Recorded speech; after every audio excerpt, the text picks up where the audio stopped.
ما یود الذین کفروا من اہل الکتاب. آگے اللہ تعالیٰ فرما رہے ہیں کہ یہ تو بالکل بھی نہیں چاہتے، اہل کتاب اور مشرکین یہ تو بالکل بھی نہیں چاہتے کہ قرآن پاک نازل ہو، رسول اللہ صلی اللہ علیہ وسلم پہ اتنی بڑی نعمت نازل ہو، یا کوئی بھی اللہ کی طرف سے کوئی فتح آ جائے، کوئی بلائی کی چیز آ جائے، کوئی خیر خواہی کی چیز آئے. ان میں یہ تو ان کے اندر تو خیر ہے ہی نہیں.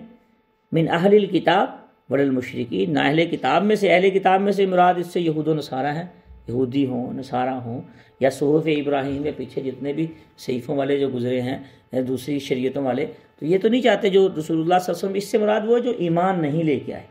اہل کتاب میں سے بعض وہ ہوتے جو ایمان بھی لے کے آئے، مشرکین میں سے بعض وہ ہوتے جنہوں نے توبہ کر کے شرک سے توبہ کر دی اور چھوڑ دیا. فرمایا جو دوسری شریعت میں یہ اہل کتاب ہیں جو رسول اللہ صلی اللہ علیہ وسلم پہ ایمان نہیں لے کے آئے، اللہ تعالیٰ پہ ایمان نہیں لے کے آئے، شرک کرتے ہیں، تو وہ یہ نہیں چاہتے کہ رسول اللہ صلی اللہ علیہ وسلم پہ ينزل علیکم من خیر من ربکم، کہ اللہ تعالیٰ کی طرف سے کوئی خیر نازل ہو، قرآنی آیات نازل ہوں، یا کوئی بھی اللہ کی طرف سے نعمت. واللہ یختص برحمتہ من یشاء. مفسرین نے یہاں یہ بھی لکھا ہے کہ یہودیوں کو بڑی تکلیف تھی رسول اللہ صلی اللہ علیہ وسلم پہ قرآن کے نازل ہونے کی، کہ ان پہ کیوں نازل ہوا. کفار مکہ کو بڑی تکلیف تھی کہ سارے خاندان میں سے یہی نبی کیوں بنے، سارے خاندان میں انہی کو اتنا بڑا اعزاز کیوں ملا نبوت کا. ہمارے بڑے بڑے سردار بیٹھے ہیں، تو یہ بچہ تو یتیم ہے، اس کے تو ماں باپ ہی نہیں بیچارے کے، فوت ہو گئے تھے بچپن میں، تو ان کو اتنا بڑا اعزاز کیوں ملا. یہ تکلیف ان کو بہت زیادہ تھی. تو اس کی تردید فرما رہے ہیں. واللہ یختص برحمتہ من یشاء، اللہ خاص کر لے اپنی رحمت کے ساتھ جسے چاہے. یہ تو اللہ کی مرضی ہے، جس کو دین کی سمجھ دے دے. حدیث پاک میں آتا ہے من یرید اللہ بہ خیرا یفقہہ فی الدین، اللہ تعالیٰ جس سے بھلائی کا ارادہ فرماتے ہیں، حکمہ قال علیہ السلام، جس سے اللہ تعالیٰ بھلائی کا ارادہ فرماتے ہیں اس کو دین کی سمجھ عطا فرما دیتے ہیں. اللہ کی بھلائی یہ ہے، اللہ تعالیٰ کی بھلائی یہ ہے. تو اللہ تعالیٰ جسے چاہتا ہے اپنا فضل سے، واللہ ذو الفضل العظیم، وہ بڑا فضل کرنے والا ہے، رحم کرنے والا ہے. وہ اللہ کا فضل اور طرح کا ہوتا ہے. اللہ کا فضل یہ نہیں ہے کہ سود کی چیزوں سے مکان بنا لیا، سود کے پیسے لے کے، یا سود کے پیسے لے کے فیکٹری لگا لیا اور لکھ دیا ھذا من فضل ربی واللہ ذو الفضل العظیم. یہ اللہ کا فضل نہیں ہے، یہ اللہ کی لعنت ہے، اور اپنی آخرت خراب کر لی ہے. تو اللہ کا فضل تو وہ ہے جو دنیا میں بھی کام آئے اور آخرت میں بھی کام آئے، ساتھ بھی جائے انسان کی قبر. تو بھائیو یہ دو چیزیں یہاں یاد رکھیں. کوئی بھی کام کرے اس میں دیکھیں کہ واقعی یہ اللہ کے فضل کا فضل ہے. سود تو اللہ کا فضل نہیں ہے، وہ تو اللہ کا غضب ہے. وَحَلَّ اللَّهُ الْبَيْعَ وَحَرَّمَ الرِّبَا، اللہ نے بیع کو حلال کیا، سود کو حرام کیا. تو یہ لفظ ہی لکھنا ھذا من فضل ربی، یہ تو میرے رب کا فضل ہے، جبکہ اندر کچھ اور ہو. یہ رب کے الفاظ کی، قرآن کی توہین ہے، یہ غلط الفاظ. ایسے الفاظ نہیں لکھنے چاہیے کہ یہ میرے اللہ کا فضل ہے. رسول اللہ صلی اللہ علیہ وسلم نے اس طرح کی پکی عمارات کو منع کیا ہے، اور مذمت فرمائی ہے کہ قرب قیامت میں چرواہے بڑی بڑی عمارتیں بنا کے اس پہ فخر کریں گے. تو آج دیکھ لیں ایک جس کا مکان اونچا ہے اس سے دوسرے والا اس سے اونچا بنانے کی کوشش میں لگا ہوا. جس کا ایک مکان ہے وہ دوسرے کے چکر میں پڑا ہوا، جس کے دو ہیں وہ اس سے اچھا خوبصورت کے چکر میں پڑا ہوا. ہم سب اس میں پھنسے ہوئے ہیں. اس کی تو مذمت ہے. تو اس کو ہم نے مذمت کو فضل کے ساتھ جوڑنا یہ غلط ہے. اس پہ ندامت تو ہونا کم از کم، یہ غلط ہے. رسول اللہ صلی اللہ علیہ وسلم منع کیا. دل میں شرمندگی تو ہو. جب شرمندگی بھی نہیں ہوگی تو توبہ بھی نہیں کریں گے، نقصان ہوتا جائے گا، بڑھتا جائے گا، وہ بڑھ رہا ہے. ایسی ہی حالت میں پھر موت آ جاتی ہے. یہ نہیں سی. ایک چیز اور ہے، ھذا من فضل ربی سے ایک بات یاد آ گئی. بعض لوگ لکھتے ہیں اپنی گاڑیوں کے پیچھے، اپنے کچھ چیزوں کے پیچھے لکھ دیتے ہیں یہ میری ماں کی دعا ہے، یہ میری ماں کی دعا ہے. تو یہ صرف ماں کی دعا نہیں ہوتی بھائی، باپ نے بھی محنت کی ہوتی ہے. تو اگر آپ نے لکھنا ہے یہ سب کچھ مجھے میرے ماں کی دعا سے ملا، ایسے نہ لکھیں، بلکہ ماں باپ کی دعا سے ملا. بلکہ ماں باپ کو آپ آگے لے آئیں، یہ میرے اللہ کا فضل ہے یا میرے ماں باپ کی دعا. لکھنا تو ماں باپ کو دونوں کو اکٹھا رکھیں. باپ کی بھی فضیلت ہے، ماں کی بھی فضیلت، دونوں کی فضیلت. تو ایسی چیزوں میں نہیں پڑھنا چاہیے جس سے انسان دین کے ساتھ دنیا کو نہیں جوڑنا چاہیے. خلاصہ بات کا یہ ہے.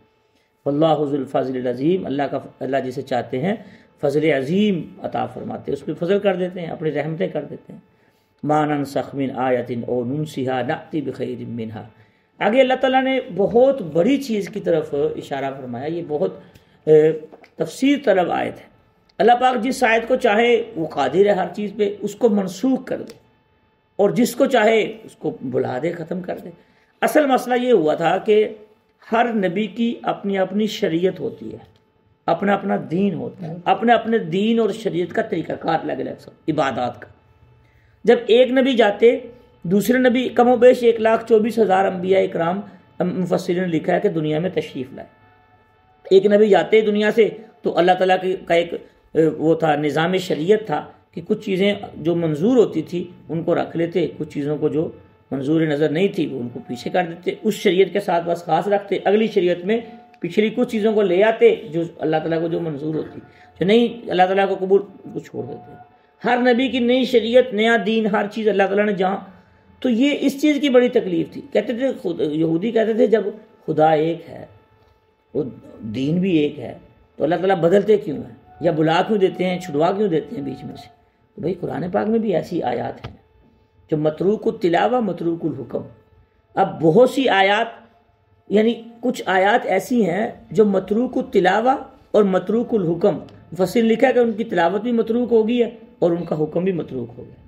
اور بہت سی آیات ایسی ہیں جو متروک التلاوہ لیکن حکم باقی ہے، اور بعض آیات ایسی ہیں تلاوت ہوتی ہیں لیکن حکم نہیں ہوتی، ان کا اب احکام نہیں. اور یہ ایک بہت لمبی تفصیل طلب. اس میں کوشش یہ کریں بھائی کہ جو چیز سمجھ میں آ جائے اس کو سمجھ لیں، جو چیز سمجھ میں نہ آئے وہ کسی سے سمجھ لیں. اس میں نوابزادہ بننے کی کوشش نہ کریں ورنہ نقصان ہو جاتا ہے. تو اس لیے جو قرآن پاک کی آیات ہم پڑھ رہے ہیں اور جس طریقے سے پڑھ رہے ہیں، آپ کو پتہ ہے ہم روایت حفظ میں پڑھ رہے ہیں، یہ جو قرآن کی تلاوت کرتے ہیں، اور 10 قراتیں اور 20 روایتیں ہیں. اس کو مختلف طریقوں سے قرآن پاک کو پڑھا جاتا ہے. آپ عرب میں دیکھیں، مصر میں دیکھیں، بہت سے ملکوں میں دیکھ لیں. مثال کے طور پر والشمس وضحاہا ہے تو اس کو ایک روایت کے مطابق والشمس وضحیہا پڑھیں. تو یہ روایات کو بھی ہمارے علم میں ہونا چاہیے، مختلف روایات، مختلف قراتیں. تو یہ سارے علم میں ہوگا تو ہمیں قرآن کا ترجمہ، تفسیر، یا کسی مصری قاری سے ہم تلاوت سنیں گے، جب وہ تلاوت میں مالک یوم الدین کی بجائے مالک یوم الدین پڑھے گا، پھر ہم اس کو غلط نہیں کہیں گے جب ہمیں علم ہوگا. جب علم نہیں ہوگا کہیں گے یار اس نے قرآن ہی غلط پڑھا، یہ قاری کس چیز کا بنا ہوا. یہ وجہ ہوتی ہے علم. دیکھیں کسی کے علم کی تردید کے لیے آپ کے پاس دلیل ہونی چاہیے اور اس کے ٹکر کی دلیل ہونی چاہیے. اگر وہ قرآن پڑھ رہا ہے تو قرآن کے اندر سے اس کی دلیل دیں، اگر وہ حدیث پڑھ رہا ہے تو حدیث سے اس کی دلیل دیں.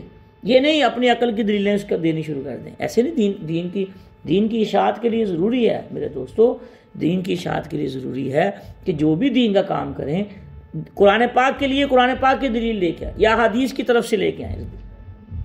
اگر کسی حدیث کے بارے میں کوئی بات سمجھنی ہے، کوئی دلیل ہو، ویسے کسی کی چیز کو تردید نہیں کر سکتے. تو خلاصہ بات کا یہ ہے، اللہ تعالیٰ نے جس حکم کو باقی رکھا ہم اس پہ بھی ایمان لاتے ہیں، اور جس حکم کو اللہ تعالیٰ نے ختم کر دیا ہم اس پہ بھی ایمان لاتے ہیں. آگے اللہ تعالیٰ نے خود ہی اس کا جواب دے دیا کھل کے، الم تعلم ان اللہ علی کل شیء قدیر. کا آپ جانتے نہیں اللہ تعالیٰ تو ہر چیز پہ قادر ہے، اس کا کلام ہے، چاہے اس کو رکھے چاہے نہ رکھے. تو قرآن کی بہت سی مثالیں ایسی مل جائیں گی، بہت سی آیتیں ایسی مل جائیں گی. جیسے قرآن پاک میں سورہ نور میں آتا ہے الزانیۃ والزانی فجلدوا کل واحد منہما مئۃ جلدہ. تو پہلے یہ الشیخۃ والشیخ تھا، الشیخ والشیخۃ. تو اللہ نے بدل دیے، الفاظ ہی بدل دیے. بہت سی جو مستشرقین ہیں جو قرآن کا انکار کرتے ہیں، یہ ایک مستقل فرقہ ہے، لاہور میں بہت سارے ہیں اور بہت سی جگہوں پہ ہیں. یہ صرف کہتے ہیں قرآن کی دلیل لو بھائی. یہ شکوک و شبہات پیدا کرتے ہیں، یہ حدیث کو نہیں مانتے، یہ اور شریعت کی صحابہ اکرام کی زندگی اور باقی شریعت کو نہیں مانتے، یہ صرف قرآن کو لیتے ہیں، اس لیے گمراہ ہو کے بیٹھے ہیں. ایک ہی چیز کو لیں گے تو جب جن پہ قرآن پاک نازل ہوا ان کے لیے بھی اتنا ہی ان کے اوپر ایمان لانا ضروری ہے جتنا قرآن پہ ایمان لانا ضروری ہے. پھر اس قرآن سمجھ آئے گا، نہ سمجھ نہیں آئے گی بات. تو اس آیت سے متعلقہ جتنی چیزیں تھیں میں نے بیان کر دی ہیں. الم تعلم ان اللہ لہ ملک السماوات. دو دیکھیں جگہ اللہ فرما رہے ہیں. ایک اللہ کریم نے فرمایا الم تعلم ان اللہ علی کل شیء قدیر، کہ آپ جانتے نہیں اللہ تعالیٰ تو ہر چیز پہ قادر ہے، اس کو چاہے رکھے جس کو چاہے نہ رکھے. آگے فرمایا الم تعلم ان اللہ لہ ملک السماوات. وہ صرف قادر ہی نہیں ہے بلکہ وہ مالک بھی ہے، اس کا وہ بادشاہ ہے. ملک السماوات والارض، زمینوں کا آسمانوں کا وہ بادشاہ. یہ سماوات جمع اللہ تعالیٰ نے یہاں لفظ استعمال فرمایا، 7 آسمان ہیں. تو عرض ایک واحد کا لفظ کیوں استعمال فرمایا؟ سمجھنے کی بات ہے. اللہ لہ ملک السماوات والارض، سماوات تو جمع کا لفظ استعمال فرمایا، تو عرض ایک واحد کا لفظ استعمال فرمایا. تو یہ اس کے لیے جمع کا لفظ کیوں؟ جبکہ 7 زمینیں ہیں 7 آسمان. مفسر لکھا یہ اس میں جمع ہے. یہ لفظ کیا ہے؟ جیسے اس میں مصدر ہوتا ہے نا، یہ عربی گرامر کی بات درمیان میں آ گئی. یہ اس میں جمع ہے، زمینیں ساتھ ہی ہیں۔ اور امام غزالی رحمۃ اللہ علیہ نے لکھا ہے کہ اللہ تعالیٰ نے جیسے رسول اللہ صلی اللہ علیہ وسلم کو ہماری زمین کے لیے امام الانبیاء کو خاتم النبیین بنا کے بھیجا، ساتوں زمینوں کے لیے بھی رسول اللہ صلی اللہ علیہ وسلم ان کے لیے نبی ہیں۔ وہاں پہ کیا ہے، کیسا نظام ہے، بس اس چکر میں نہیں پڑھنا چاہیے انسان۔ صرف علم میں آ جائے چیز اور اتنی بات ذہن میں رکھ لے انسان کہ یار میرے متعلق جتنی چیزیں میں اس پہ عمل کروں، جن چیزوں سے میرا واسطہ پڑتا ہے میں ان کے ساتھ چلوں۔ ہاں، زیادہ اس میں تفصیلات میں نہیں پڑھنا چاہیے۔ وَمَا لَكُم مِّن دُونِ اللَّهِ مِن وَلِيٍّ وَلَا نَصِيرٍ، بادشاہت تو اللہ کی ہے، آسمانوں میں بھی زمینوں میں بھی مالک بھی ہے، کوئی نہیں ہوگا اللہ کے علاوہ، نہ زمینوں میں، نہ آسمان میں، نہ آخرت میں، نہ دنیا میں، کہیں بھی۔ مِن وَلِيٍّ وَلَا نَصِيرٍ، نہ کوئی کارساز ہوگا نہ کوئی مددگار ہوگا۔ اللہ تعالیٰ ہی مددگار ہے بھائی، اللہ تعالیٰ کے علاوہ کوئی مددگار نہیں ہے، کوئی کارساز نہیں ہے۔ اللہ تعالیٰ ہمیں اپنے ذات کی وحدانیت کو سمجھ کے قرآن سنت کو سمجھنے کی، اس پہ عمل کرنے کی توفیق عطا فرمائے۔